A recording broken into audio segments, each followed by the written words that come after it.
اللہ اللہ اللہ اللہ اللہ۔ یقیناً تمام تعریفیں اللہ کے لیے ہیں، ہم اس کی حمد بجا لاتے ہیں اور اسی سے مدد طلب کرتے ہیں۔ ہم اپنے نفس کی برائیوں سے اور برے اعمال سے اللہ کی پناہ مانگتے ہیں۔ وہ جسے ہدایت دے اسے کوئی گمراہ نہیں کر سکتا، اور وہ جسے گمراہ کر دے اسے کوئی ہدایت نہیں دے سکتا۔ میں گواہی دیتا ہوں کہ اللہ کے سوا کوئی سچا معبود نہیں، وہ اکیلا ہے، اس کا کوئی شریک نہیں، اور میں گواہی دیتا ہوں کہ محمد صلی اللہ علیہ وسلم اس کے بندے اور رسول ہیں، جن کو اس نے تمام جہان والوں کے لیے رحمت بنا کر بھیجا۔ پھر ان کے ذریعے لوگوں کے سینوں کو کھول دیا، عقلوں کو منور کر دیا، بند آنکھ، بہرے کان اور غفلت میں پڑے دلوں کو ہدایت کے لیے کھول دیا۔ تا قیامت بہت زیادہ درود و سلام نازل ہو آپ صلی اللہ علیہ وسلم پر اور آپ کے آل و اصحاب پر۔ اما بعد، یقیناً سب سے سچی بات اللہ کی کتاب ہے، سب سے مضبوط کڑا اللہ کا تقویٰ ہے، سب سے بہتر دین ملت ابراہیمی ہے، سب سے اچھا قصہ اللہ کا کلام ہے، اور سب سے بہتر طریقہ محمد صلی اللہ علیہ وسلم کا طریقہ ہے، اور سب سے بری بات دین کے اندر نئی بات ایجاد کرنا ہے، اور ہر بدعت گمراہی ہے، اور ہر گمراہی کا ٹھکانہ جہنم ہے۔ اللہ کے بندو، دنیا دھوکے کا سامان اور ابتلاء و آزمائش کی آماجگاہ ہے، اور آخرت دائمی گھر اور حساب و بدلے کی جگہ ہے۔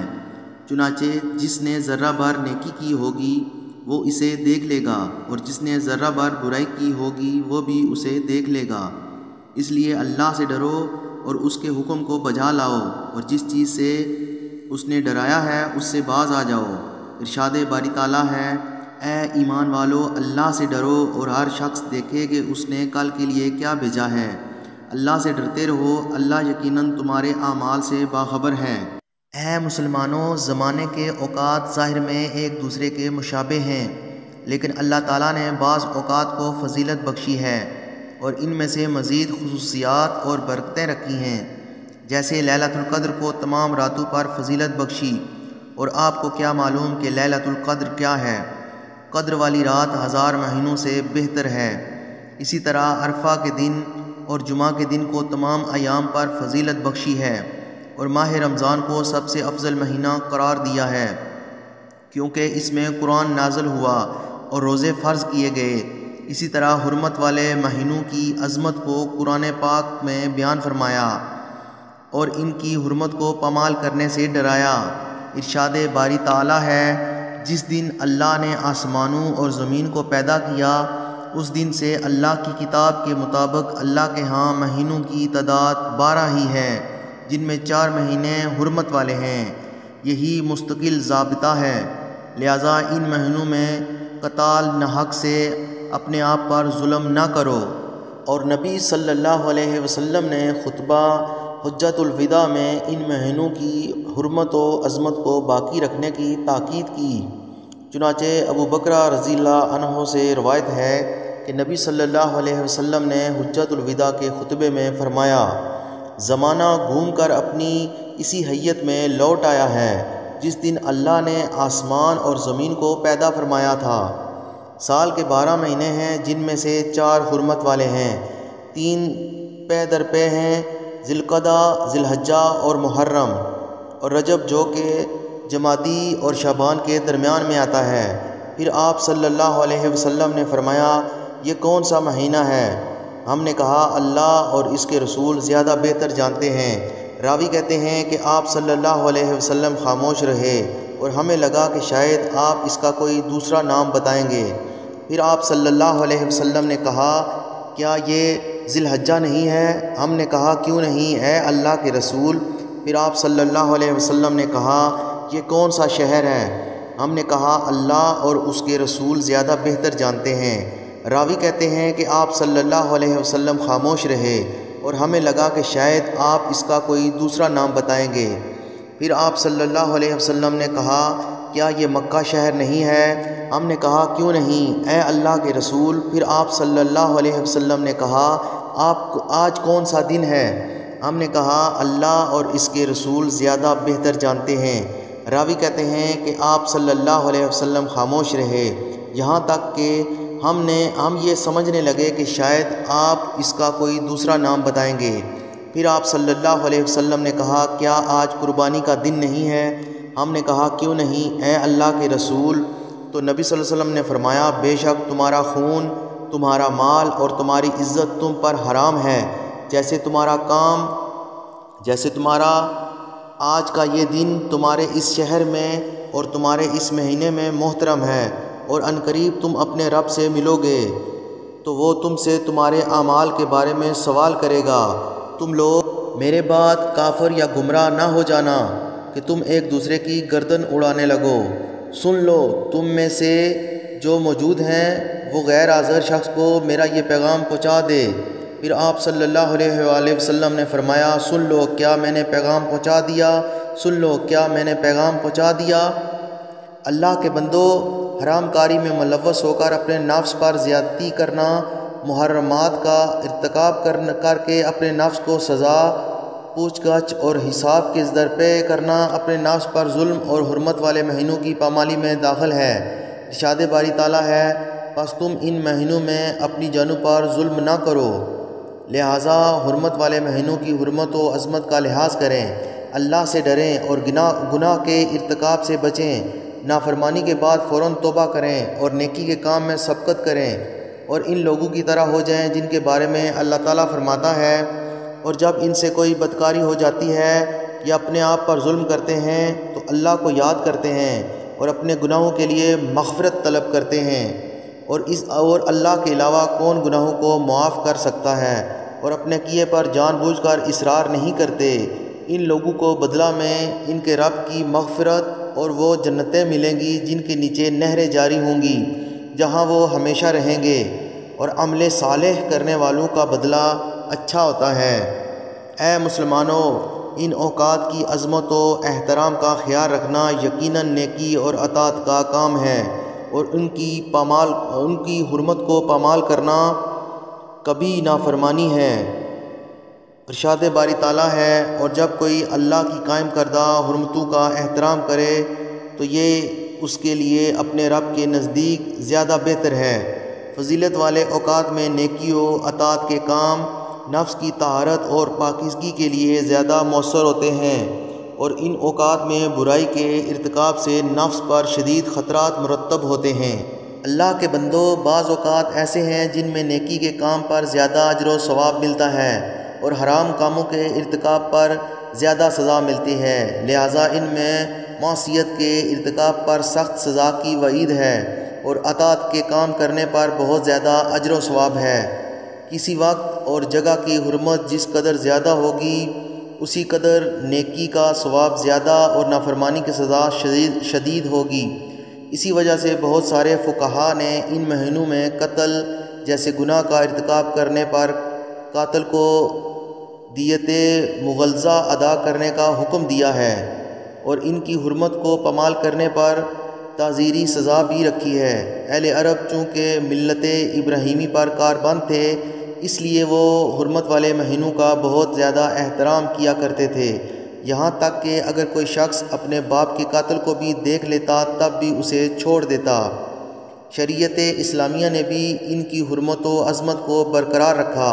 ارشاد باری تعالیٰ ہے لوگ آپ سے حرمت والے مہینے میں لڑائی کرنے سے متعلق پوچھتے ہیں، آپ ان سے کہہ دیجئے کہ حرمت والے مہینے میں جنگ کرنا واقعی بہت بڑا گناہ ہے، مگر اللہ کی راہ سے روکنا اور اس سے کفر کرنا اور مسجد حرام سے روکنا اور وہاں کے باشندوں کو وہاں سے نکال دینا اس سے بھی بڑے گناہ ہیں، اور فتنہ انگیزی قتل سے بھی بڑا گناہ ہے۔ اللہ کے بندو، اپنے نفس کو اللہ کی اطاعت کا عادی بناؤ، توبہ و استغفار اور عاجزی انکساری کے ذریعے اس کے لیے مدد مانگو، اور دن و رات تنہائی و سرگوشی ہر حال میں اللہ تعالیٰ کی نگرانی کا احساس اپنے دل میں پیدا کرو۔ ارشاد باری تعالیٰ ہے اعوذ باللہ من الشیطان الرجیم، اور تم کھلے چھپے سب گناہوں سے باز آ جاؤ، بے شک جو لوگ گناہ کا ارتکاب کرتے ہیں وہ عنقریب اپنے کیے کی سزا پائیں گے۔ اللہ تعالیٰ قرآن مجید کو ہمارے اور آپ کے لیے بابرکت بنائے، اس کی آیتوں اور حکیمانہ نصیحتوں کو ہمارے اور آپ کے لیے مفید بنائے۔ میں نے کہا اور آپ نے سنا، میں اللہ تعالیٰ سے مغفرت طلب کرتا ہوں، آپ بھی اس سے مغفرت طلب کریں، یقیناً وہ بہت زیادہ بخشنے والا اور رحم کرنے والا ہے۔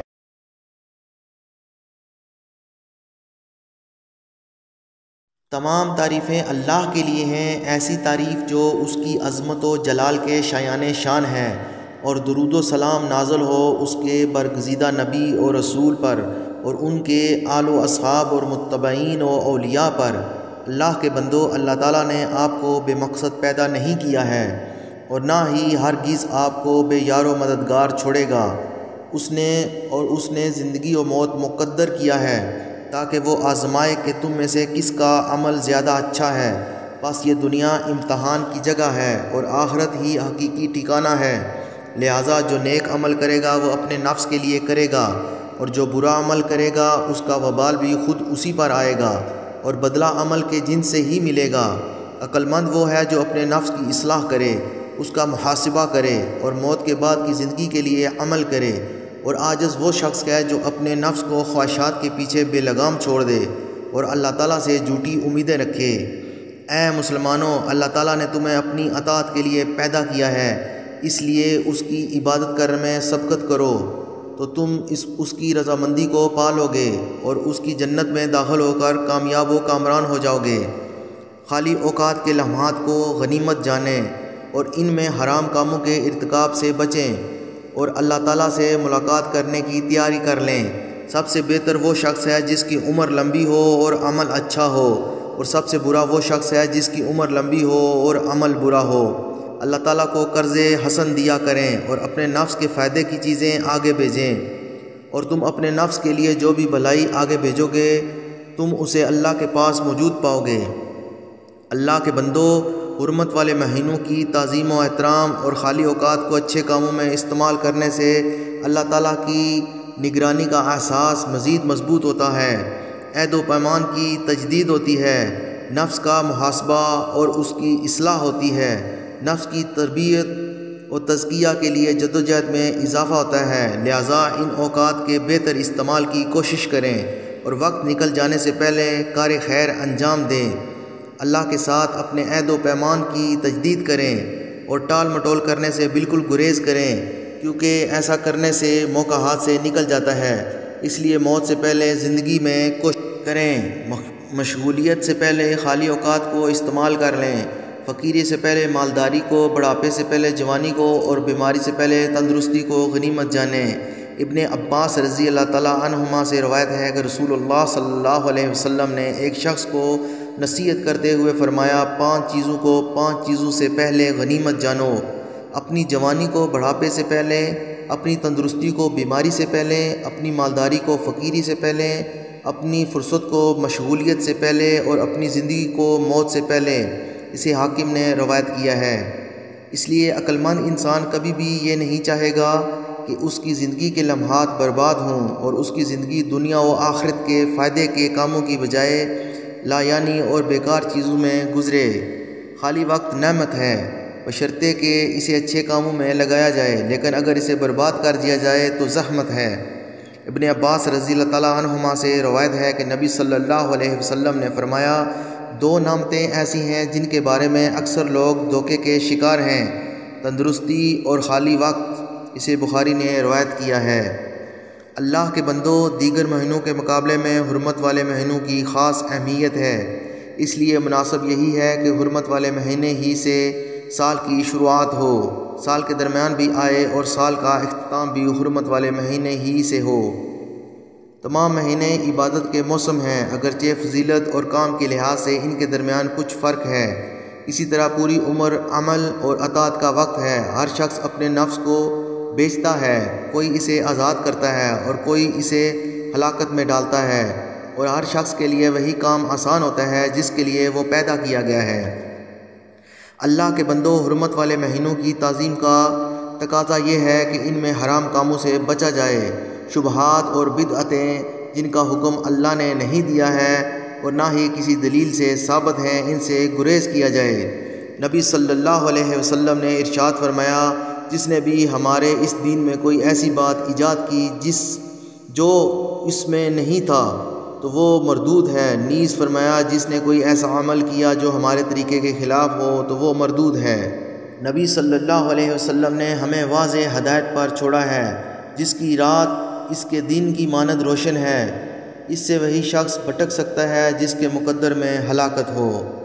ارباز بن ساریہ رضی اللہ عنہ سے روایت ہے کہ وہ فرماتے ہیں کہ ایک دن نبی صلی اللہ علیہ وسلم نے ہمیں نماز پڑھائی، پھر آپ صلی اللہ علیہ وآلہ وسلم نے ہماری جانب رخ کیا اور ہمیں نہایت ہی بلیغ خطبہ دیا، جس سے آنکھیں تر ہو گئیں اور دل کانپ اٹھے۔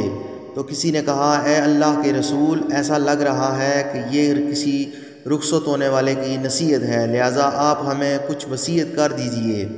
تو آپ صلی اللہ علیہ وسلم نے فرمایا، میں تمہیں اللہ کا تقوی اور حاکم وقت کی سمیع و اطاعت کی وصیت کرتا ہوں، کیونکہ تم میں سے جو بھی میرے بعد زندہ رہے گا وہ بہت زیادہ اختلافات دیکھے گا، لہٰذا تم لوگ میری سنت اور ہدایت یافتہ خلفائے راشدین کی سنت کو مضبوطی کے ساتھ تھامے رہنا، اور خبردار تم دین میں نئی بات ایجاد نہ کرنا، کیونکہ دین میں ہر نئی بات بدعت ہے اور ہر بدعت گمراہی ہے۔ اسے احمد اور حاکم نے روایت کیا ہے۔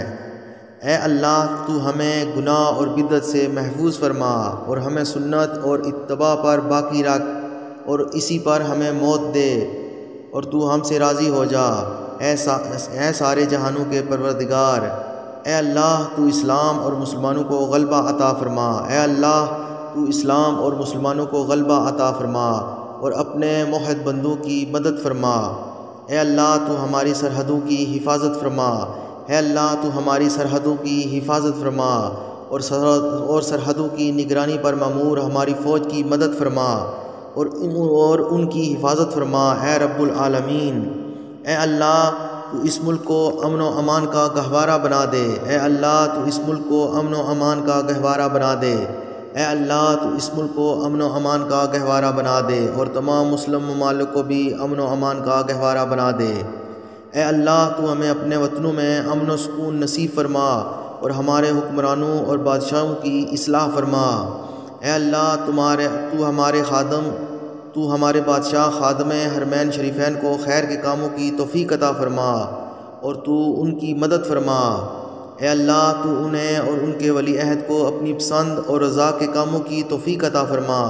اے دعاؤں کے سننے والے، اے اللہ تو ہمیں دنیا میں بھلائی عطا فرما اور آخرت میں بھلائی عطا فرما اور ہمیں جہنم کے عذاب سے بچا۔ اے اللہ، اے زندہ و جاوید ذات، ہم تیری رحمت کے وسیلے سے تیری مدد طلب کرتے ہیں۔ تو ہمارے تمام معاملات کی اصلاح فرما۔ تو ہمارے تمام معاملات کی اصلاح فرما۔ تو ہمارے تمام معاملات کی اصلاح فرما اور پلک جھپکنے کے برابر بھی تو ہمیں اپنے نفسوں کے حوالے نہ کرنا۔ اے اللہ، تو محمد صلی اللہ علیہ وسلم پر اور ان کے تمام آل و اصحاب پر درود و سلام نازل فرما۔